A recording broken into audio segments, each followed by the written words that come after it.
Now, democracynow.org, the War and Peace Report. We are breaking with convention, war, peace, and the presidency, broadcasting from Denver, Colorado, here during the Democratic National Convention. Then we're on to St. Paul for the Republican National Convention. Well, some of the voices from the protests in and around Denver on Sunday, as we go now from the streets to the suites, there are more than 1,200 parties over this 5 days of the Denver DNC. One of the first was the AT&T Blue Dog fundraiser thrown at Mile High Station.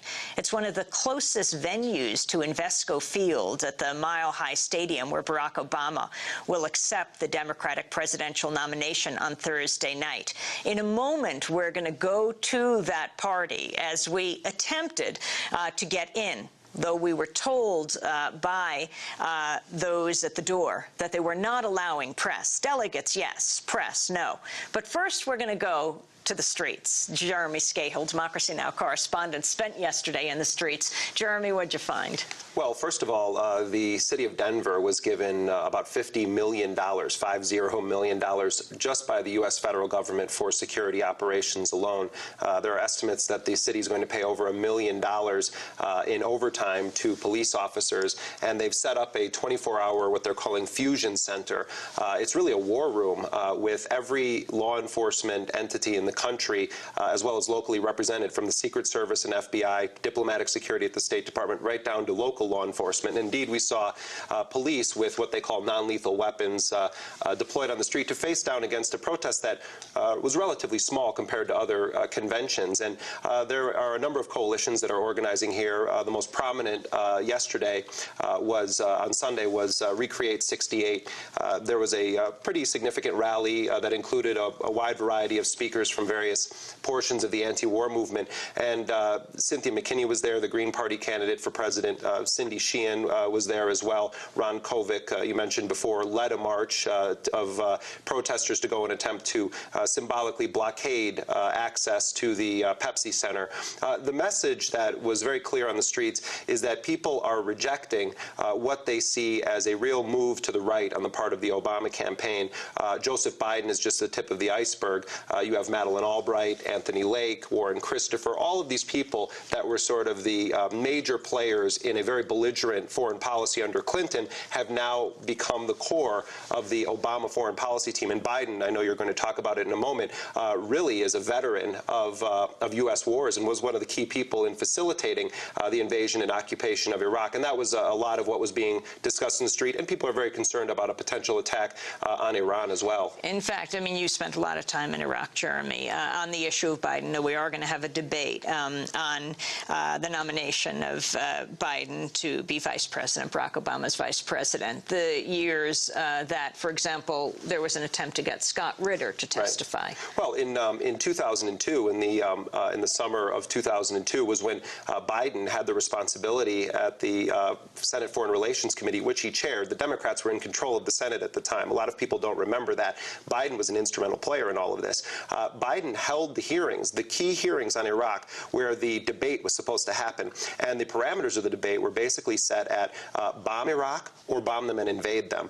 Those dissenting voices, those people who actually had on-the-ground experience, like Scott Ritter, the former UN weapons inspector, was available to testify. People were urging the Senate Foreign Relations Committee to call him because he had direct knowledge over these allegations of WMDs. I happen to be with Hans von Spanik, and this is a story that really has gotten no play.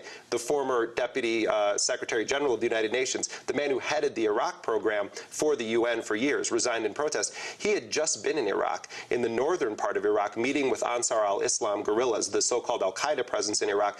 And when he came back, what he was saying is that Ansar al-Islam was actually fighting Saddam Hussein.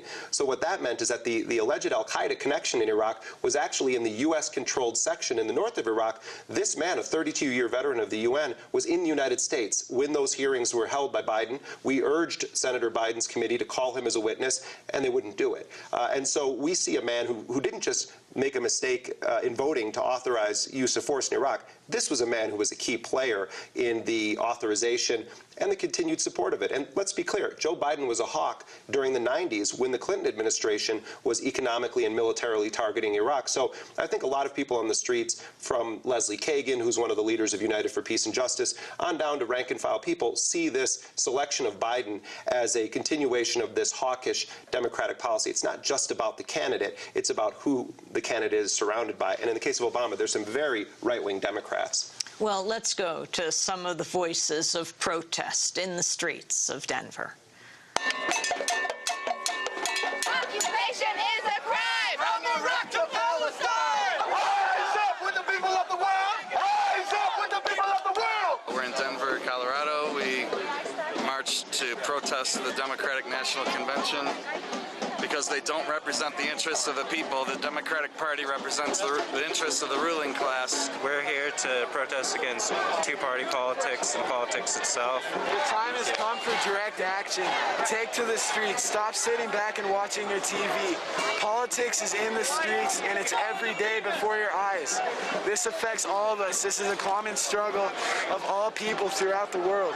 Tell me what a police state looks like! This is what a police state looks like! Tell me what a police state looks like! Essentially, the question being brought upon in a lot of people's minds right now is, if we're going against the Democrats, essentially, what are we going to do then? That's our last result, supposedly. But what we're pushing forward as a revolutionary communist party is a science and understanding how we can get out of the situation that we're in and how to get rid of this American empire that does things like this. The whole idea is to document what the police are doing, hopefully prevent police brutality, prevent excessive use of force. I have seen a lot of automatic weapons and held by the police over there. Quite a few non-lethal devices also, pepper spray, shooters, and a whole bunch of different things. So they're ready for whatever they imagine is going to happen, and we're ready to document what they do.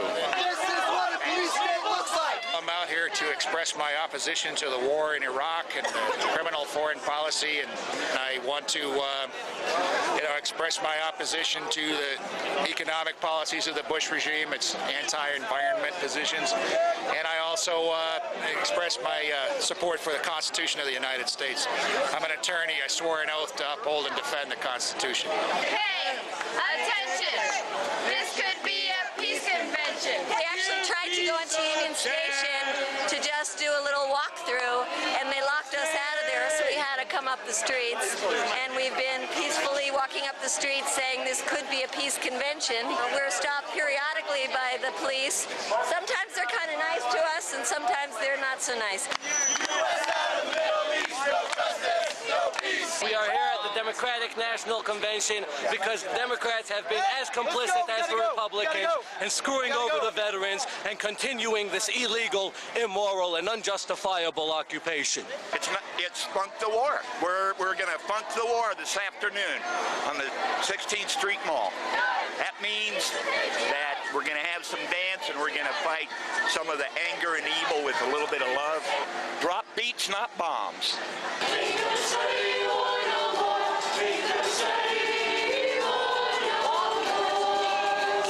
We're Mennonites with the Mennonite Church USA denomination, and we're here to speak a religious word of peace.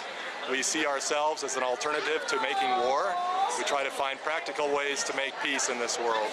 And so we're out here singing hymns, which is a great part of our tradition. And we're pleased to join these other people who are also working for peace. We are with the Nader campaign, and we are out here to support pretty much ending the war and all of the platform issues that Nader stands for. Right now, pretty much you can only do the duopoly of the Democrats and the Republicans, and we'd like Nader to be able to speak and talk to the American people about the issues at hand and the issues that concern the American people. No change. Obama keeps talking about real change, but he's an imperialist, you know. He supports unconditional support for Israel.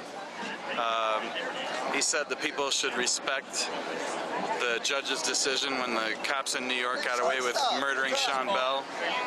I mean, he's talking about just redeployment, put the troops in Pakistan and Afghanistan. You know, he's not talking about, he's not an anti-war candidate. Some some of the voices from the protests in and around Denver on Sunday as we go now from the streets to the suites.